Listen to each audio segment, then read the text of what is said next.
प्यारे बच्चों, आज हम सब इतिहास का पाठ 9 दक्षिण भारत के प्राचीन राज्य के बारे में अध्ययन करेंगे। इसमें मुख्यतः 6 राजाओं के बारे में, राजवंशों के बारे में बताया गया है। मुख्यतः चेर, पांड्य और चोल राजवंश, सातवाहन राजवंश, वाकाटक राजवंश, चालुक्य राजवंश, पल्लव राजवंश और राष्ट्रकूट राजवंश। इन राजवंशों के बारे में हम सब अध्ययन करेंगे। तो संक्षेप में आपको बताता हूँ कि चेर, पांड्य और चोल राजवंश मुख्यतः ये ईसा पूर्व 4वीं शताब्दी के कार्यकाल में के समय दक्षिण भारत में आए थे। इनकी राजसत्ताएँ थी। इन राजसत्ताओं का उल्लेख रामायण, महाभारत और संगम साहित्य तथा अशोक द्वारा जो शिलालेख बनाया गया उसमें मिलता है। पांड्य राज्य का विस्तार वर्तमान तमिलनाडु प्रदेश में था। मदुरई पांड्य की राजधानी थी। चोलों का राज्य तमिलनाडु के तिरुचिरापल्ली के आसपास के प्रदेश में था।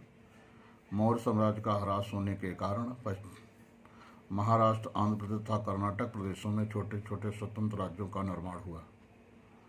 इसके बाद आता है सातवाहन।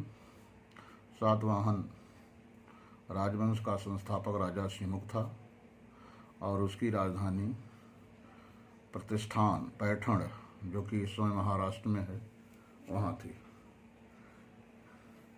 कुछ राजा अपने नाम से पहले माता का नाम लगाते थे। गौतमी पुत्र सातकर्णी ने राज्य का बहुत विस्तार किया। नासिक के शिलालेख त्रिसमुद्र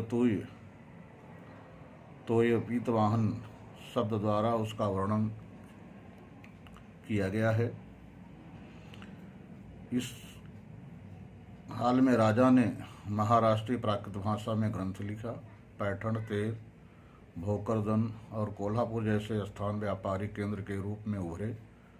इन राजाओं के कार्यकाल में अजंता, नासिक, कार्ले, भाजे, कान्हेर तथा जुन्नर की गुफाएं बनाई गई थी। इसके बाद आता है वाकाटक। इसका संस्थापक बिंदुशक्ति था। ये प्रबलसेन के बाद राज्य का 2 प्रमुख शाखाओं में विभाजन हुआ।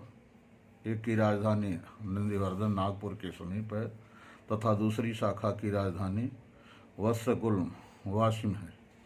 राजा प्रबलसेन प्रथम ने उत्तर में मालवा, गुजरात से लेकर दक्षिण में कोल्हापुर तथा साम्राज्य का विस्तार किया। हरसेन के मंत्री वराहदेव ने अजिंठा गुफाओं में 16वें क्रमांक की गुफा का खनन करवाया था। प्रबलसेन द्वितीय ने प्राकृत भाषा महाराष्ट्री में सेतुबंध ग्रंथ की रचना की थी। इसी कालखंड में कालिदास ने मेघदूत नामक महाकाव्य की रचना की थी। इसके बाद आता है चालुक्य। चालुक्य राजवंश का प्रथम राजा पुलकेशी था। ईस्वी सन की 6वीं शताब्दी में यह स्थापना हुई थी। इसकी राजधानी जो है, अपने राज्य की राजधानी वातापी बादमी, जो कर्नाटक राज्य में है, बनाया था। पुलकेशी द्वितीय ने सम्राट हर्षवर्धन के आक्रमण को विफल कर दिया था।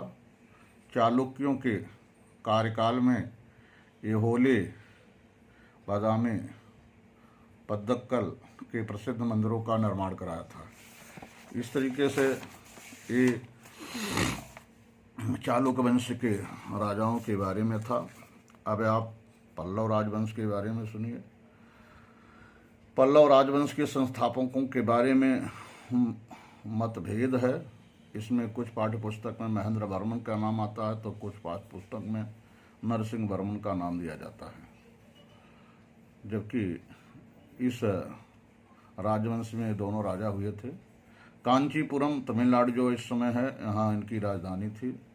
पराक्रमी राजा महेंद्र वर्मा ने राज्य का विस्तार किया था। वह बहुत बड़ा ही नाटककार भी था। नरसिंह वर्मा ने चालुक्य राजा पुलकेशी द्वितीय के आक्रमणों को विफल कर दिया था। उसके कार्यकाल में महाबलीपुरम में अखंड पत्थर के प्रसिद्ध रथ मंदिरों का निर्माण हुआ था। इन राजाओं की जल सेना शक्तिशाली और सुसज्ज थी। व्यापार समृद्ध था। इनके ही कार्यकाल में युआन हुआंग कांची में आया था। वे राजा सभी धर्मों के लोगों के साथ सहिष्णुता से व्यवहार करते थे। लास्ट में आता है राष्ट्रकूट, जिसके राजा थे संस्थापक जो दंतदुर्ग थे। इनकी ऐसा मान्यता है कि इनकी राजधानी महाराष्ट्र में पहले थी। इनकी राजसत्ता विंध्य पर्वत से लेकर दक्षिण में कन्याकुमारी तक फैली हुई थी। राजा कृष्ण प्रथम के कार्यकाल में बेरुल के प्रसिद्ध कैलाश मंदिर का निर्माण हुआ था। तो इस तरीके से हम लोग संक्षेप में इन राजाओं के बारे में जानकारी प्राप्त किया, और इसके बाद जो है विस्तार से आप पाठ्यपुस्तक को पढ़ेंगे तो सारी जानकारी आपको मिल जाएगी। धन्यवाद।